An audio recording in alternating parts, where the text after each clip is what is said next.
Oregon through this legislation we're crafting, how does that impact your graphs there?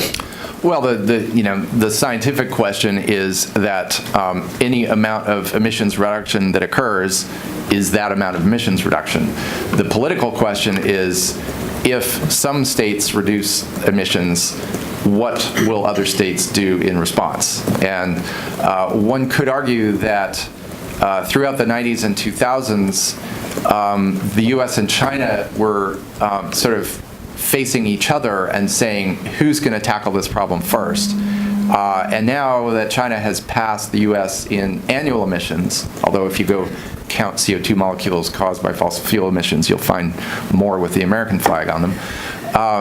They have now decided to become leaders and to work on reducing emissions through big investment in renewables, as to the point that their solar plants are putting our solar plant in financial peril.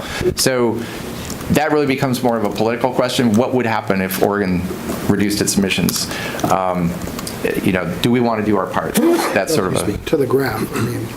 Yeah, I mean, to the graph, if the only thing that happened as a result of Oregon reducing emissions was that Oregon reduced its emissions, no other states or corporations changed anything they were doing, then the difference to the graph would be imperceptible.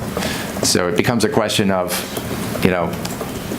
who else does what as a result. And one could argue that the only reason that there's even carbon legislation under consideration here is that it already passed in California. So keeping track of the